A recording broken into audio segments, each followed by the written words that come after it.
Empecemos formalmente. Buenos días a todas y a todos. Buenos días. Hola, buenos días.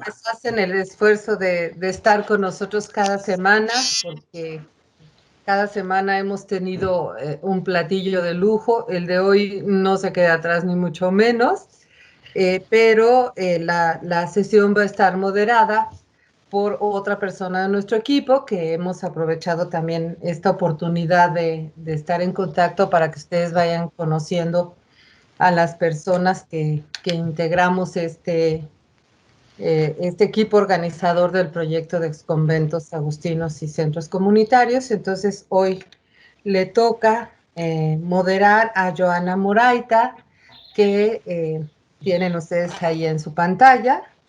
Ella es diseñadora gráfica, es difusora cultural, ella tiene especialidades en programación web, interpretación temática, y tiene muchas gracias que ella no quería que yo mencionara, pero me parece muy importante que sepan que tiene ya alrededor de 10 años de experiencia en el INA. Ella antes trabajó en muchas marcas, digamos, internacionales para dirigir ciertos proyectos de diseño, pero en el INA tiene mucha experiencia en diseño, en difusión, en divulgación, en hacer diseño de exposiciones, en hacer trabajo comunitario, lo cual le da una gran fuerza a este equipo de nosotros. Además, participa en el congreso que organiza la propia Coordinación de Museos sobre Patrimonio Cultural y Nuevas Tecnologías.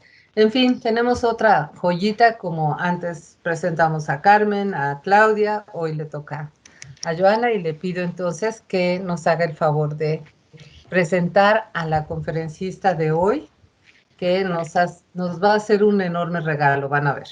Gracias, Joana. Muchas gracias, Ana, y pues bienvenidos otra vez a todos. Y vamos a comenzar con la conferencia del día de hoy, que se titula Una institución para conservar y difundir los monumentos, por Talía Montes, y me voy a permitir leerles un breve abstract de su trayectoria, que creo que queda cortita para todo lo que ha hecho. Tiene estudios en Antropología Social y de Historia por la Escuela Nacional de Antropología e Historia y la Universidad Autónoma de México, respectivamente. Es investigadora en el INA desde el 2001 y miembro del equipo de investigación del Museo Nacional de Historia desde el 2010, donde es responsable de las colecciones de tecnología y armas. Forma parte del comité editorial de la revista Gaceta de Museos. Entonces, por favor, vamos a iniciar esta conferencia y les pedimos que mientras esté la conferencia, si podemos apagar nuestras cámaras y micrófonos para que pueda fluir un poquito más el internet. Así que, pues, muchas gracias y adelante, Talía. Muchísimas gracias y hola a todos. Buenos días. Voy a hacer esta maniobra de compartir la presentación. Permítanme un momento. Ya.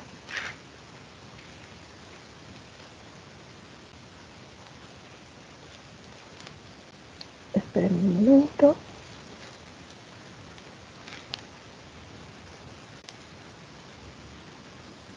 Está cargándose y no sé por qué.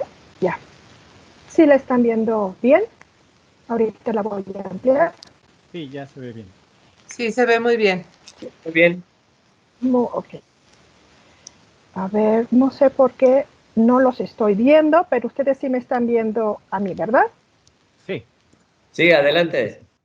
A ver, se abrió antes. Bueno, inicio. Es muy raro hablar y no ver a nadie, pero bueno, cada situación es nueva en estos momentos, entonces empezaré la charla. La titulamos Una institución para conservar y difundir los monumentos. Pero realmente lo que les quiero transmitir en esta ocasión, si bien es que se necesitó consolidar institucionalmente una instancia con un equipo especializado para atender la conservación de los monumentos artísticos e históricos, que después va a llegar a ser una de las vocaciones del Instituto Nacional de Antropología e Historia. Una de las matices importantes de esta labor de creación de esta institución fueron las estrategias que plantearon para consolidar a la institución y para realmente conservarlos y difundirlos. Y procuraré centrarme en esta parte. Para la conservación y ubicación tanto de inmuebles artísticos como históricos, una de las instituciones a las que obligadamente necesitamos referirnos es al Museo Nacional de Arqueología, Historia y Etnografía. Esta institución que por muchas décadas estuvo albergada en el inmueble que hoy ocupa el Museo Nacional de las Culturas del Mundo, en el centro de la Ciudad de México, costado del Palacio Nacional. Nos tenemos que referir necesariamente a este museo porque este museo tenía y cumplía varias tareas, además de fungir como un museo y de estudiar sus colecciones y difundir sus colecciones. En esta institución también se estaban desarrollando las disciplinas como tales. Vamos a ver el desarrollo muy fuerte de la arqueología, la historia, la etnografía. Disciplinas que ya las vemos ahora y las conocemos consolidadas y desarrolladas como tales, pero en ese momento vamos en que se están estudiando y haciéndose camino a estas disciplinas, pues se van a hacer en particular en este espacio. Además de otras asociaciones científicas académicas del momento, esta en el museo va a ser importante. Y como tenían a un equipo de especialistas, pues es muy temprano, alrededor de 1905, cuando le solicitan al Museo Nacional que se encargue de las llamadas casas históricas. Entonces les van a encargar de manera inmediata lo que va a ser la casa de Miguel Hidalgo y las de Morelos. Estas son imágenes ya de los años 30, cuando ya están tanto arquitectónicamente recuperadas como con una museografía, como lo pueden apreciar. Pero en 1905 lo que hicieron fue ir a estos lugares, ver qué se tenía, en qué condiciones estaban, quiénes los estaban ocupando. En algunas ocasiones eran destacamentos militares o tenían otras funciones o simplemente estaban olvidados. Aquí tenemos la casa de Morelos en Cuautla, ya después de la restauración del inmueble.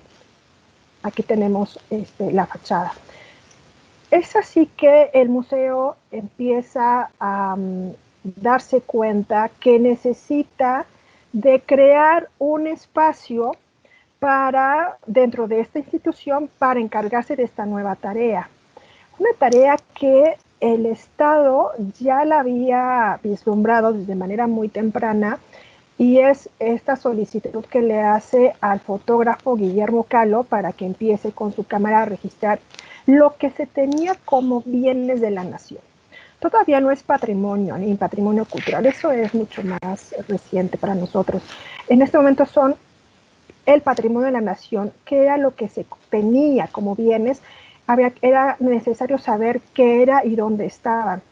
Esta preocupación también la manifestaba en otro sentido la población, y por eso traigo la imagen de José R. Benítez Ibarra.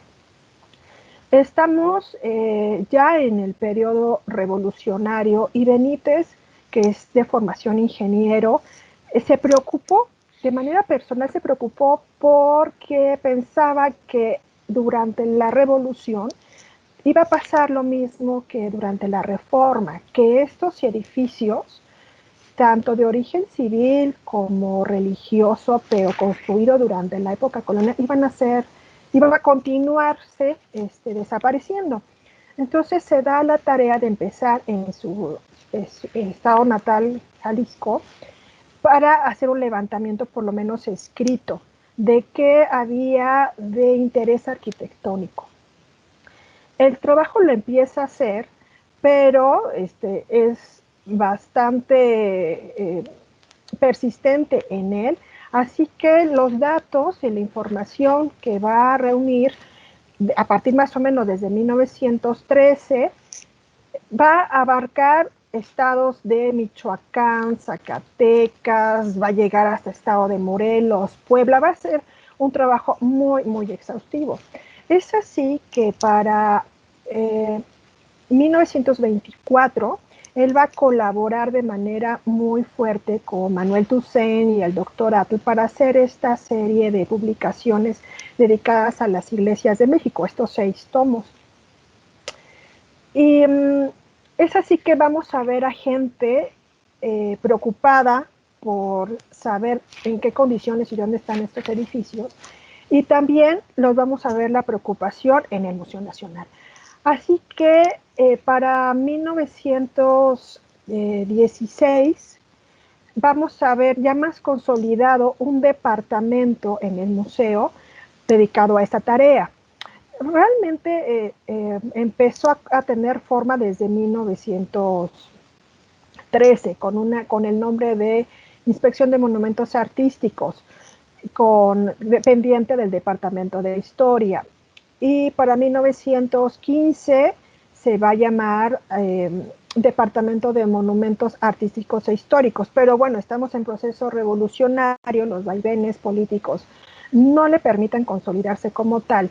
Sin embargo, para 1916, que ya estaba al frente de este departamento, un pintor y artista plástico que va a ser Jorge Enciso Alatorre, que también es oriundo de Guadalajara, va a estar a la cabeza de esta inspección y de manera muy temprana va a proponer la elaboración de 30 títulos, de la publicación de 30 títulos dedicados a los monumentos que había en la República Mexicana. Marca los títulos, también entre estos 30 volúmenes iba a proponer las artes aplicadas y también dedicados a la pintura.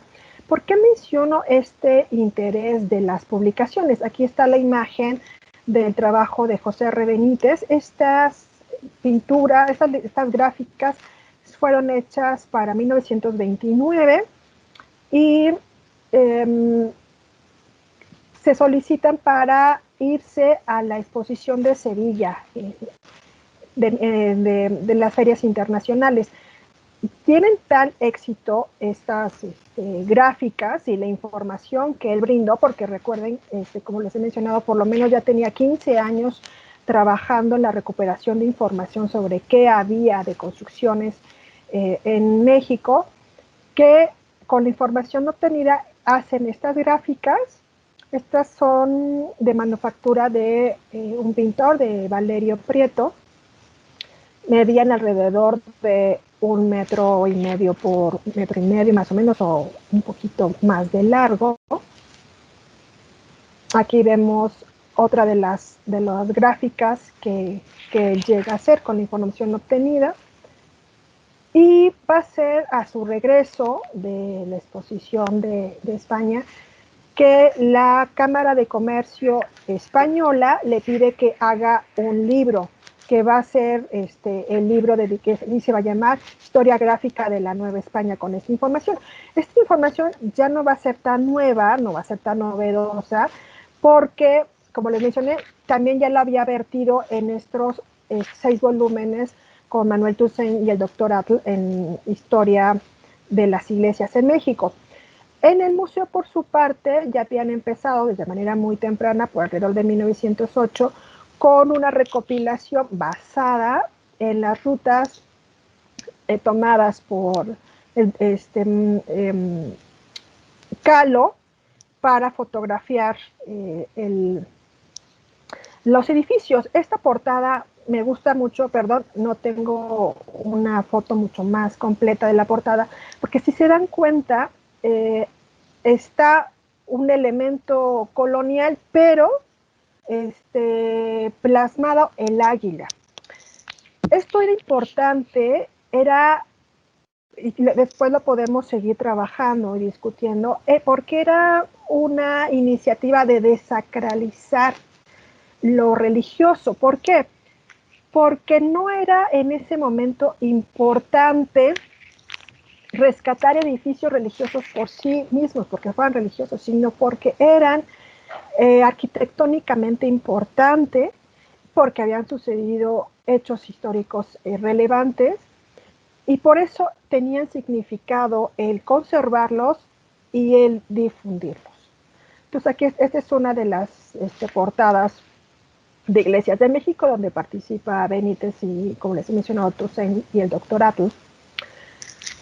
Llega, perdón por los saltos cronológicos, pero lo que quiero decir o dar a entender es que es un proyecto que tiene varias vertientes.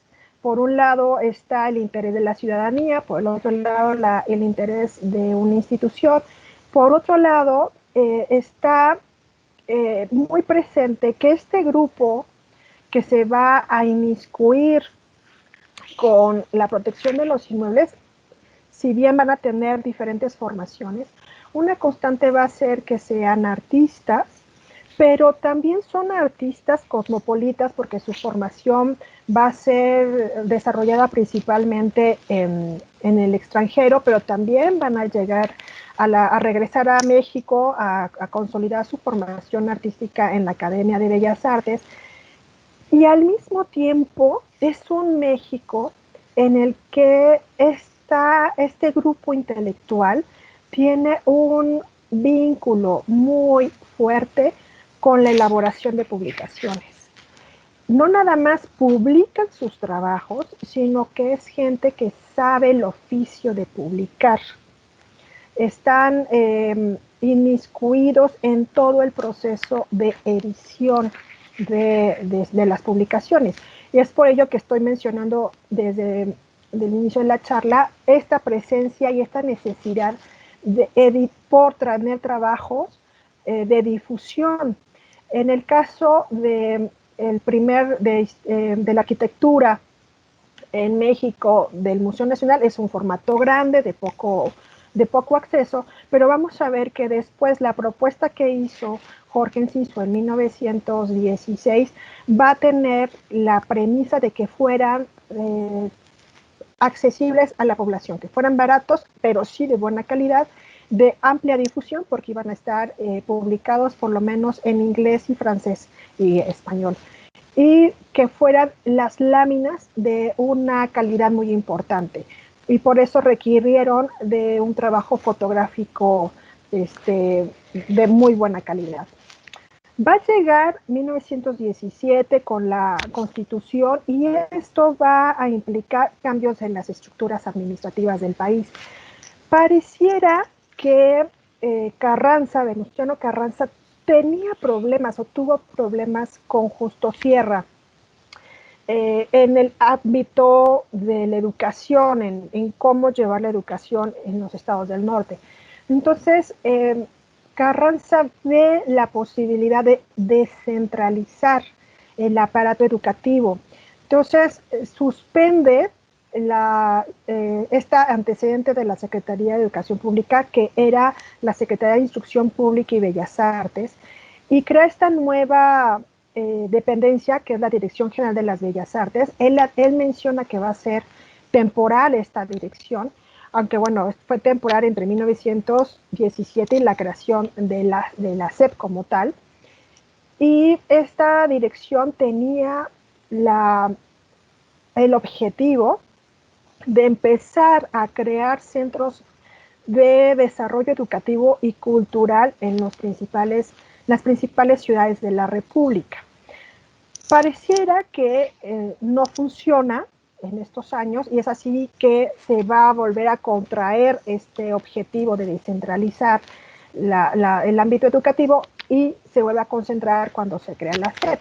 Pero bueno, mientras llega esta institución a la cabeza de Vasconcelos, esta dirección va a buscar ubicar estos centros de cultura a lo largo de la República, y es por ello que también la ubicación de los bienes nacionales se va a juntar con este propósito de que existan inmuebles, la necesidad material de contar con espacios para difundir la cultura de una mejor manera. Y como estos edificios en ese momento estaban a cargo de la Inspección General de Monumentos Artísticos Históricos, que es así como se va a llamar a partir de 1917, porque va a tener todo el apoyo de la estructura administrativa de Carranza, principalmente porque este grupo de intelectuales también van a estar presentes en esta administración.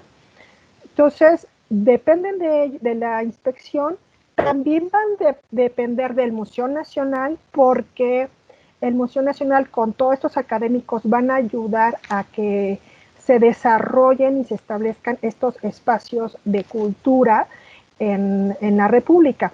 Estos espacios de cultura, consolidándose con los años, van a ser museos. En algunos se van a consolidar de manera muy rápido, como el Museo de Guadalupe Zacatecas en el 17, el Museo Regional de Guadalajara en el 18, pero otros van a tardar en formarse o consolidarse como museos.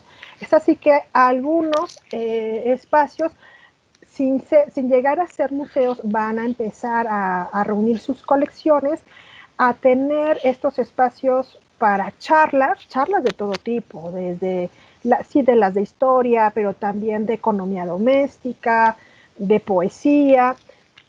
El asunto era poder reunirse y compartir el gusto principalmente por la cultura, llamémoslo en general, ¿no? No había temas en particular a desarrollarse.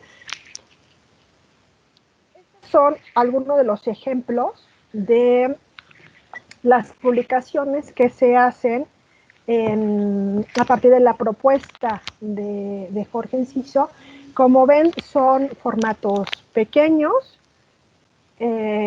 con ilustraciones importantes en el número de cantidad de páginas, y como Enciso también sabía de la producción y manufactura de las publicaciones, la propuesta de 1916 manejaba que fueran de buena calidad, baratas, y la propuesta en un inicio salió que se elaboraran precisamente en los talleres de este museo, porque él mencionaba que el museo tenía la capacidad técnica y de presupuesto para encabezar estas publicaciones, que en un primer momento el Estado iba a apoyar la publicación, pero que después la venta de las publicaciones por sí misma iba a sustentar su publicación. Aquí está otro ejemplo de estas publicaciones. Esta ya es de 1934. Lo puse en letras más grandes para que pudieran ver que están repitiendo y republicando las publicaciones que empieza a hacer la Inspección de Monumentos. Y la elaboración de estas publicaciones va a ser importante porque van a difundir estos espacios y también se van a alimentar de todas las fotografías que se estaban haciendo en la Inspección de Monumentos para hacer los catálogos de los bienes de la nación. Aquí está otra de las dos portadas, este es de para Guadalajara y Churubusco. Y a la par que están haciendo o cumpliendo con esta tarea de hacer registro de los bienes de la nación, y por eso van a recorrer toda la República, José R. Benítez Ibarra, con toda la información que tiene, se va a volver un inspector llamado el nombramiento inspector visitador, porque se va a encargar precisamente de ir recorriendo en los estados, y va a inspeccionar el estado en que se encontraba. En alguna publicación de la Gaceta de Museos mencioné que aquel que quiera saber cómo fueron intervenidos la mayoría de los edificios en ese momento tiene que buscar una de los trabajos de Benítez, porque él va a ser uno de los primeros que va a intervenir estas edificaciones. Y empieza por un lado a ver la condición física y por el otro lado en qué se podían utilizar estos edificios. espacio, tanto para albergar lo que va a ser después inmuebles o centros, no le llamaban centros de cultura, centros de difusión de la cultura, era el nombre que comúnmente ocupaban. Y también ellos están mencionando que era necesario incentivar el turismo. Esto va a estar de la mano con una discusión que también va a encabezar el doctor Atl, de que era necesario que las comunidades tuvieran la posibilidad de tener ingresos a partir de las visitas que se estaban haciendo a estos espacios. Entonces, desde entonces ya se estaba pensando en esta necesidad de la difusión para el turismo. En ese sentido, lo que vamos a empezar a ver es que van a empezar a establecer rutas para difusión de los visitantes, que no nada más fueran a conocer un solo espacio, sino que tomaran uno o varios días para hacer una ruta y conocieran obviamente cada uno de estos puntos, pero también arrojaran recursos para estos espacios.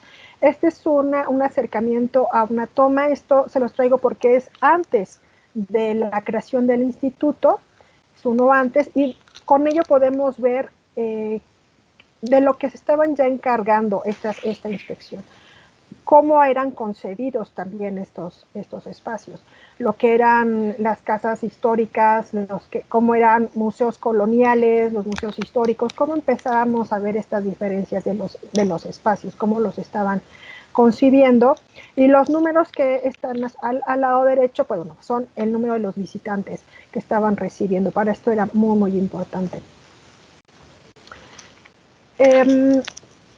Va a llegar la ley de monumentos de 1930, porque van a ver ellos desde por lo menos muy claramente 1928, que todo lo que están haciendo, tanto en el museo como en las inspecciones, como en la población, necesitaba de un sustento y una herramienta administrativa, legal, que diera solidez y amparara lo que ellos estaban haciendo.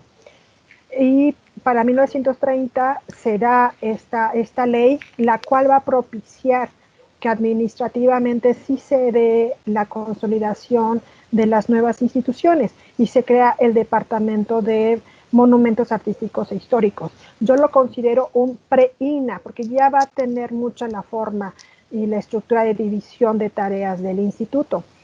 Esta dirección de monumentos ya va a tener una sección para los museos. Entonces ya vamos a ver cómo Monumentos Coloniales la inspección de monumentos va a dejar un poco sus tareas enfocadas a la supervisión y el desarrollo de estos espacios de cultura y de museos. Se vaya a encargar específicamente y continuar con su labor que fue primero marcada de la ubicación y conservación y difusión de los monumentos, y se va a crear, por eso esta inspección va a cambiar de nombre y va a ser Monumentos Coloniales.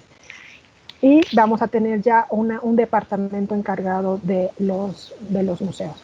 Esta portada es con lo que entra lo que fue la inspección y después Monumentos Coloniales, entra cuando ya se crea el INA. Con esto entra en 1939 a decirle al instituto: llevamos 15 años, desde 1916, haciendo este trabajo de ubicación de monumentos. La obra va a contener alrededor de 447 edificios, ubicado por estado, por cuál es el mérito del inmueble, y algunos ya van a tener declaratoria de monumentos a partir de la ley del 30.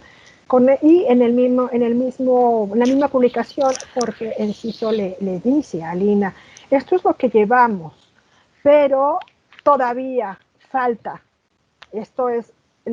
Seguimos con el trabajo, y es lo que debe continuar con esta tarea el instituto de Lina. Es así que van a seguir con este trabajo de publicaciones. Aquí les traigo la de Acolman, y es así como el instituto está heredando tareas que se vienen realizando desde varios años atrás, desde la conservación de estos espacios, el estudio de los mismos, el preocuparse por cómo se van a utilizar estos espacios y cuál va a ser las estrategias de difusión de las mismas. Escogí la portada de Acolman para platicar con ustedes porque en esta misma publicación ellos presentan este mapa. En algunos de las publicaciones no va a estar tan clara, no va a estar presente el mapa, en otros sí. En los que no está el mapa simplemente proponen recorridos, pero en el caso de Acolman vemos cómo está ya planeado un circuito de cómo el visitante puede recorrer varios puntos de interés y conocer de manera más amplia la zona. Pareciera que a estos edificios ser encargados al museo, se hubiera perdido de alguna manera el vínculo de estos inmuebles para con la comunidad. Pero si vamos viendo los estudios que se realizaron en el museo, vamos viendo que no fue así, que ubicaron los espacios, dieron la importancia de los espacios, la inspección para lograr desarrollar su trabajo nombró desde 1916 encargados de estos inmuebles o de las zonas, le llamaban inspectores de monumentos. La mayoría no va a tener sueldo, va a ser una función honorífica, pero va a haber a lo largo de toda la República esta figura. Hasta diciembre del año pasado, he logrado ubicar a más de 1,600 inspectores a lo largo de toda la República Mexicana. Y ellos, su labor va a ser reportar qué había de interés, en qué condiciones estaba. Era muy difícil que ellos tomaran fotografía, esto todavía va a tardar un poco más. Esto ya se va a hacer realmente de manera más ágil hasta los años 40. Así que esta figura de inspector visitador que les mencionaba también va a cumplir esa función en estos primeros años para tomar el registro fotográfico, de ahí de que el INAH tenga en la Coordinación de Monumentos Históricos un acervo muy importante de este periodo. Pero todo va a estar enfocado a que estos espacios tengan un vínculo con la población a partir del inspector que va a estar encabezando, porque va a ser un personaje de la población, con las características obvias de que sepa leer, sí que tenga recursos económicos para solventar esta tarea, y al hacer un paneo de los más de 1,600 inspectores, lo que les puedo mencionar es que el abanico es muy amplio, va a ser desde, sí, un cacique del lugar, sí, un político, pero también el dueño de la tienda importante de la zona, el que está a cargo si hay un conservatorio, de un ámbito cultural en las ciudades. Ellos van a ser los que van a estar a cargo de reportar y de empezar a hacer estos levantamientos a lo largo de la República, o desde del lado de la República, y en concreto desde sus puntos donde fueron nombrados. Para concluir, lo que quiero mencionar es que este grupo va a ser muy interesante en el sentido que tienen la mirada de artistas, como les he mencionado, que van a estar a cargo del proyecto. Están muy inmiscuidos en el ámbito de la producción editorial y también de las vanguardias literarias en ese momento. Ellos van a estar muy influidos por este movimiento literario del modernismo, en donde leyeron mucho a Rubén Darío, a Gutiérrez Nájera, que van a plantear algo muy importante, que son modernos, porque aprecian lo bello. No importa que si lo bello sea nuevo o antiguo. Lo importante es que tenga belleza y que esta belleza se tiene que compartir. Una de las propuestas del trabajo de los literatos del modernismo. Por eso estas reuniones donde leían sus trabajos. Es así que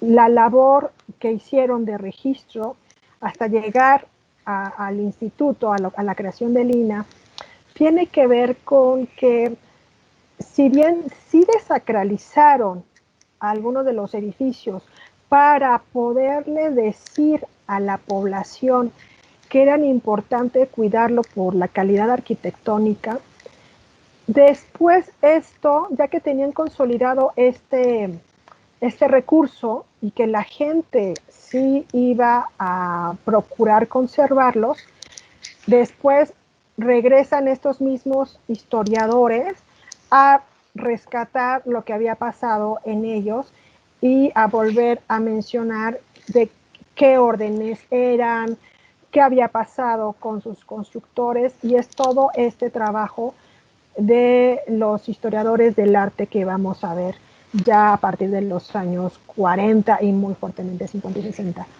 y que son la base de la historia del arte enfocado a la arquitectura en nuestro país. Creo que con eso terminaría. Voy a ver cómo dejarme compartir. Ya. Sí. Muchas gracias, Thalía, por muy interesante, y además nos diste datos, un recorrido, ¿no? Para saber los momentos actuales y por qué y cómo. Y ahora se abriría un espacio para preguntas, dudas, comentarios de todos los que nos están escuchando. Nada más les pedimos que levanten la mano o nos escriban por el chat para poder hacernos llegar sus preguntas.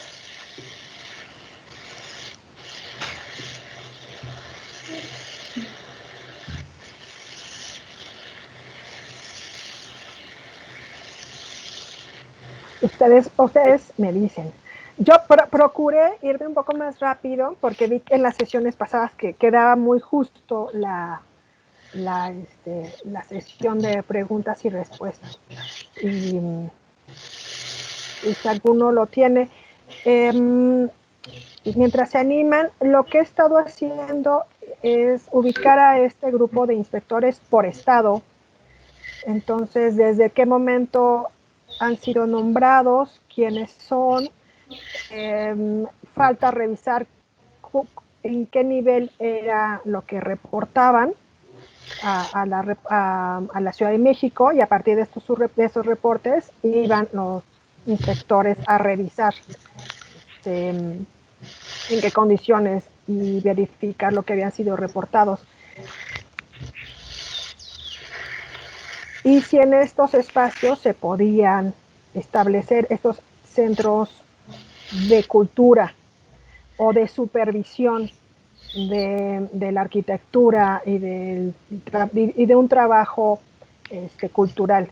Entonces, por un lado se van a nombrar a estos inspectores y por el otro lado se va a buscar que en alguna de las ciudades tuviera estos grupos de asesores, podríamos decirlos, culturales, para el desarrollo de las ciudades. En algunos lugares se va a llamar comités de embellecimiento, en otros comités de asesoramiento de inspectores. Algunos van a variar. Todavía me falta revisar qué tanto se pudieron consolidar estos comités. Muy bien, nos pregunta Elena González Colín, ¿había criterios para seleccionar algún monumento por parte de la inspección para su restauración y uso en otras actividades? Sí, desde manera muy temprana se les va a mandar a los gobernadores cuestionarios que llenaran desde si había edificios, no importaba si fuera religioso o civil, con calidad estética. Esto era una pregunta muy amplia, pero les mencionaban si era único, la unicidad era importante, que hubiera pocos, que mencionaran y que si era posible mandarles fotografías. Entonces hacían fotografías de primer plano, las cúpulas, las torres, en qué condiciones estaba y si había objetos de interés en su interior.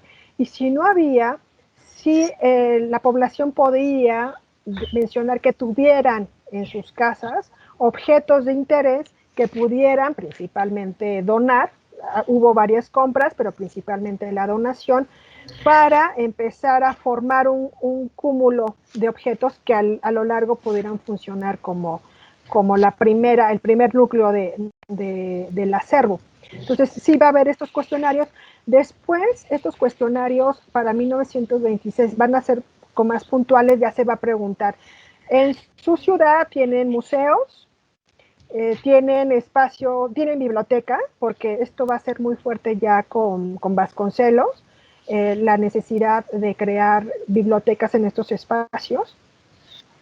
Y si ellos respondían que sí había biblioteca, entonces mandaban a un inspector para que se pusiera de acuerdo con los responsables de la biblioteca y empezar a hacer de manera sistemática la labor en las bibliotecas, que tuvieran el mismo trabajo para la catalogación y difusión y trabajo de las bibliotecas.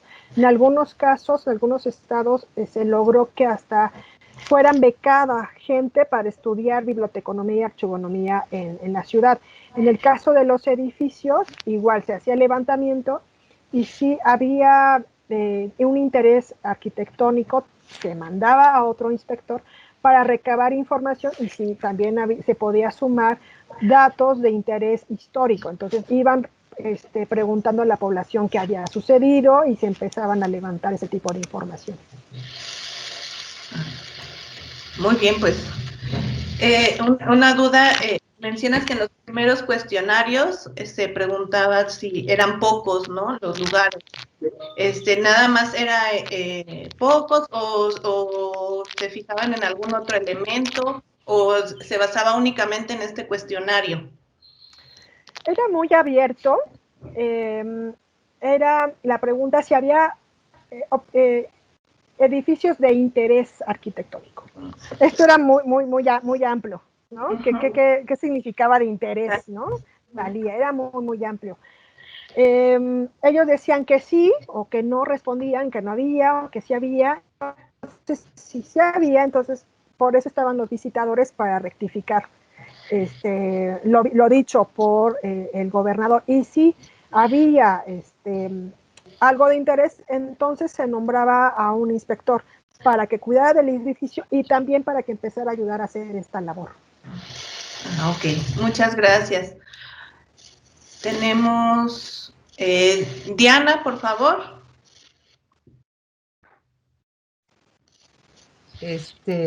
Muchas gracias, Thalía. Es como un mundo aparte el que nos estás abriendo. Fíjate que a mí me ha llamado mucho la atención por qué, por ejemplo, muchos conventos de Morelos y algunos de Michoacán no quedaron a cargo del INAH, porque es toda una ruta y ahora están forman parte de la lista de patrimonio mundial y todo, pero no, o sea, yo sé que hay relaciones indirectas y hay una responsabilidad que asume el centro INAH, sobre todo en esto a partir de los sismos y todo, pero eso me llama mucho la atención. Sí, antes de 1930,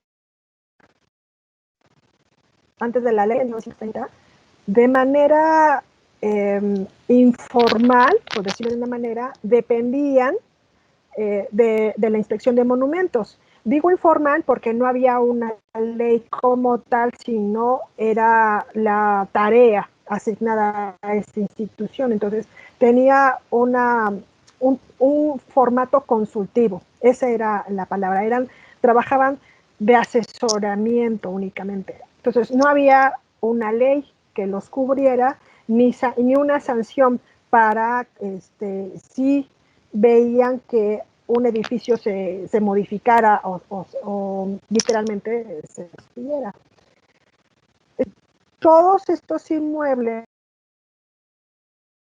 que no estuvieran bajo la tutela privada estaban a cargo de la inspección. Conforme pasa también y se va logrando una mayor conciencia en la población, estos inspectores que van a tener el cargo en las ciudades van a empezar a reportar también los inmuebles privados, con la posibilidad de que en algún momento el Estado los adquiriera, hubiera algún decomiso.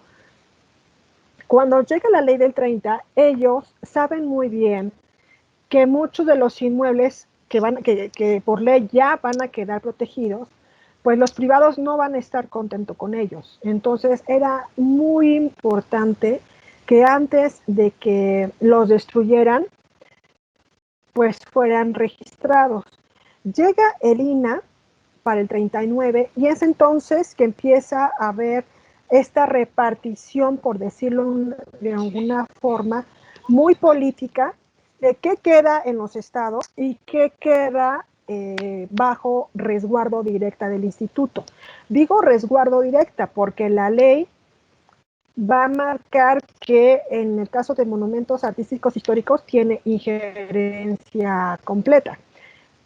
Y de modificación o no, o sea, que cualquier privado tiene que pedirle al instituto, si su inmueble ya está catalogado como monumento, tiene que pedirle permiso para las modificaciones de los inmuebles, lo cual llega a ser a veces bastante complicado realizarse.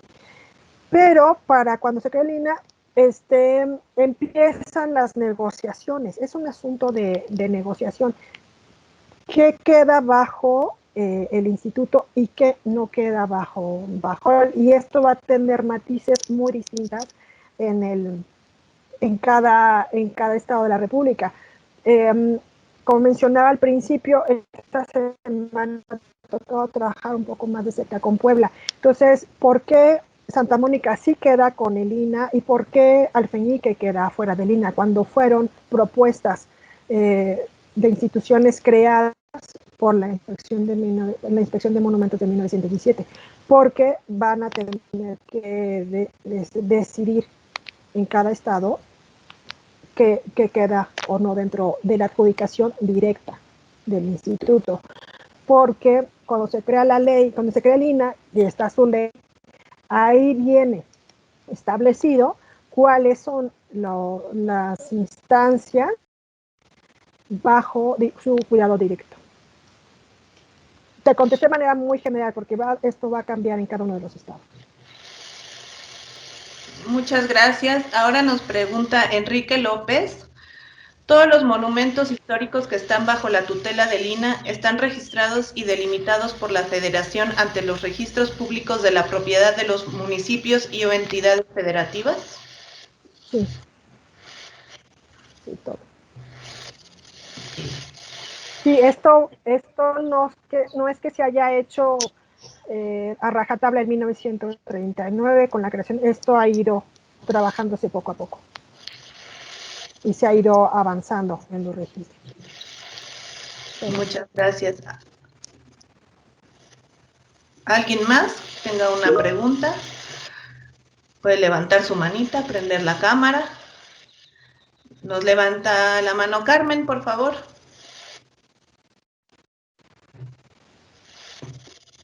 Pues yo quiero comentar que, bueno, por cuestiones aquí no pude entrar exactamente a la hora que empezó tu conferencia, pero es muy interesante todo esto que describes de cómo están las visitas de los inspectores. Y fíjate que encontré justo un material de aquí de Culhuacán, donde dices que se une, ¿no?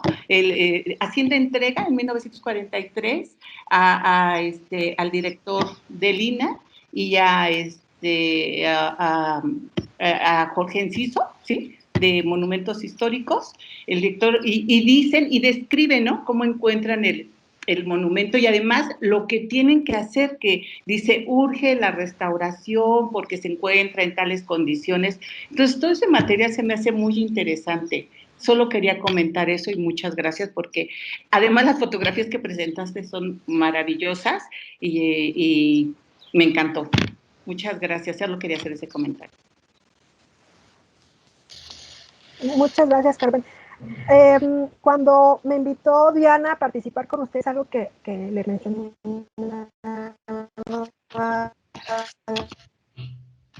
Diana, que a mí me parece importante para los proyectos, para los espacios. Sí, para mí será importante tener la claridad de cómo nacieron estos, con qué vocación fueron rescatados estos espacios. Entonces, la primera vocación es resaltar arquitectónicamente, sí, el inmueble, pero que también tuvieran la posibilidad de fungir como espacios de difusión de la cultura. Esa era una de las líneas muy importantes. Ellos les llamaban centro de irradiación de la cultura. Y a veces ocupaban la palabra vulgarización de la cultura. Pues era muy importante esto, que los espacios, si bien eran significativos arquitectónicamente, era necesario que tuvieran una función social completamente. Y algunos van a tener sus matices. Igual platicaba muy bien en esta charla, que sí va a ser importante para ellos al intentar descentralizar la cultura o descentralizar las funciones del Museo Nacional de Arqueología, Historia y Etnografía, que estos espacios contaran con un lugar para la difusión de la arqueología, de la etnografía, de la historia y de la historia local. Entonces, estos espacios, este tipo de objetos, algunos van a conservar este tipo de objetos a lo largo de los años, otros lo van a perder completamente, pero en no perder de vista los espacios muy importantes como la tienda, donde se van a vender estos objetos. En la tienda se van a vender las artesanías. Esta va a ser una propuesta que vamos a ver muy claramente con el doctor Adl, con su propuesta al inicio de arte popular. Las piezas deberían de tener la cédula con el nombre del fabricante y donde lo pueda adquirir el visitante de manera directa para apoyar al artesano. Y los foros en donde se llevan a cabo estas charlas. Esto viene mucho porque esta gente viene de lo que es el grupo llamado el Ateneo de la Juventud, donde ellos, una de sus actividades muy importantes y dinámicas va a ser la difusión a partir de pláticas masivas, en donde los temas son muy diversos. Entonces, eso considero que es importante que al estar en espacios bajo tutela del INAH tengamos en cuenta este inicio de vocación de estos espacios. Sí, sí es muy importante. Muchísimas gracias, porque va más allá de lo que tenemos, bueno, o tengo yo la idea, ¿no? De que solamente eran los espacios de la recuperación, la restauración, la conservación, pero el que le dé vida a cada uno de estos espacios con una función más de incorporar la cultura, pues es muy interesante. Muchísimas gracias, Thalia. No.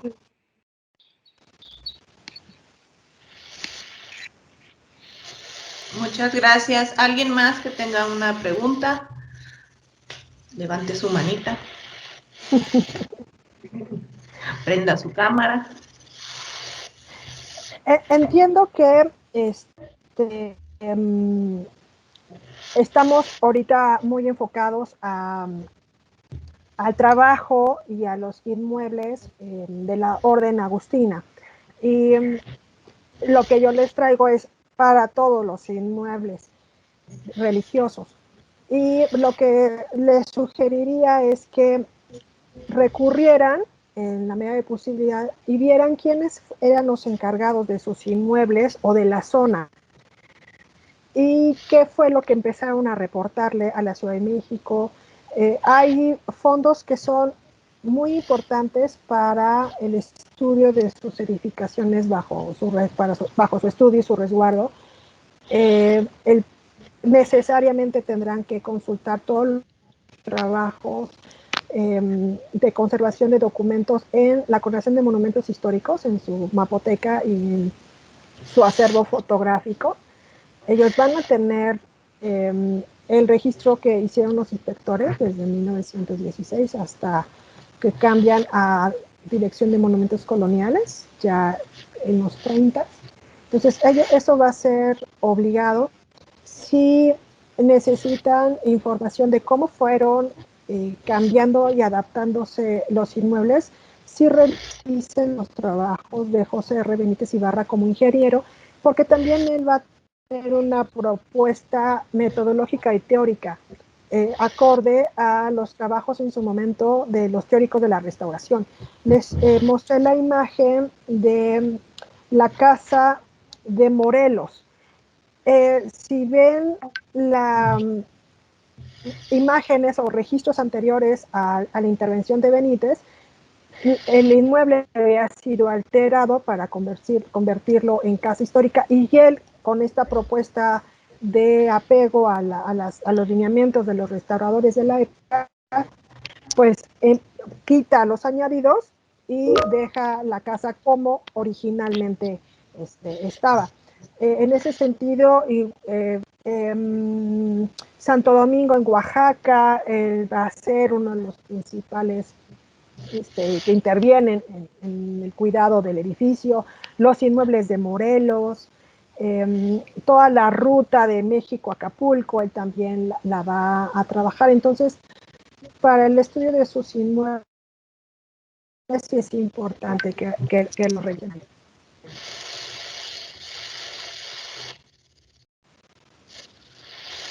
Muchas gracias. Diana nos pide la palabra, por favor, Diana. Sí, es que yo estoy muy contenta por todo lo que has comentado, Thalía, pero además porque yo creo que esta recuperación, digamos, de la intención con la que se restauran, se conservan y todos los monumentos es para que irradien cultura, ¿no? Y esto yo creo que tiene que ver mucho con la manera en que hemos planteado este proyecto, ¿no? Para tratar de descubrir, digamos, a las comunidades que están cercanas a cada recinto, aprovechar que la mayoría de ellos están en lugares alejados de las grandes ciudades, están, digamos, que reciben poco de Lina, ¿no? En el sentido de que, pues sí, se conserva el monumento, se invierte un montón de lana en tenerlos en condiciones dignas y decorosas, y sin embargo, el potencial de actividades que podríamos ofrecer es mucho mayor, y entonces también por eso estamos empeñados y agradecemos mucho tu participación, porque nos ayudas como a reforzar esta idea de que tenemos que ofrecer, como ampliar la gama de servicios, ¿no?, que estamos ofreciendo a nuestros públicos, y además servicios de calidad, como yo pienso que estamos obligados a honrar, digamos, la parte de buena fama que tiene Lina, ¿no? Entonces yo creo que nos ayuda mucho, mucho, y a mí me gustaría personalmente pedirte orientación bibliográfica sobre dónde podemos encontrar estas este espíritu, digamos, que anima el trabajo de los inspectores de monumentos para recuperar esos párrafos y pues que no se vuelva a perder, ¿no? A mí me llama la atención porque tú dices que se empieza a olvidar esto en los 60, ¿no? Y en los 70 nace la nueva museología y se replantea todo el asunto de que los espacios museísticos tienen que estar al servicio de la sociedad y no sé qué, y eso no pasa en la mayoría de los conventos. Fíjate, el proyecto comunitario de Culhuacán es de principios de los 80, ¿no? Y entonces, bueno, nosotros queremos rescatar, reforzar, renovar, pero pues ayuda mucho como este fundamento histórico que tú nos estás dando, ¿no? Hago un paquete de material para ustedes. Eso me comprometo a hacerlo. Y yo sé que no es que todo tiempo pasado fue mejor, sino es que había, sí poner sobre la mesa que había estrategias o se plantearon estrategias que tuvieron resultados. Considero que la labor de los inspectores y del museo, a la mano del museo, sí tuvo socialmente, culturalmente una importancia a tal grado de que si ahora se daña un monumento, nos sentimos agraviados. Si ellos no hubieran hecho esta labor, esto, que es el sentirnos agraviados por un daño a un monumento, es una construcción social. Ellos se encargan de esta construcción social, es decir, esto es importante y si lo daña, entonces es en prejuicio de nosotros. Eso fue una construcción social que ellos sí lograron hacerlo.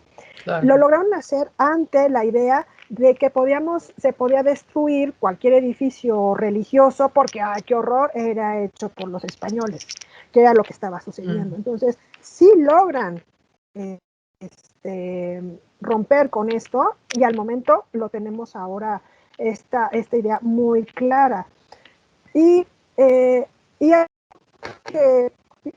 A lo que es que es importante la historia y por qué volvemos al pasado para, pues para nutrirnos precisamente, no repetirlo tal cual, sino nutrirnos de estas experiencias. Entonces, yo lo que les diría es, pongan las rutas de turismo. No se piensen cada inmueble como separado de los centros, de otros centros, sino propongan circuitos culturales. Y esto, y ojalá se pudieran apoyar entre ustedes para la elaboración de estos circuitos y proponer. Y entonces esto va a beneficiar de manera muy importante a las dinámicas de cada uno, se van a poder apoyar y quizá podemos tener una mejor propuesta para con el público. Esto de la tienda. Las tiendas y la movilidad de los productos era muy importante.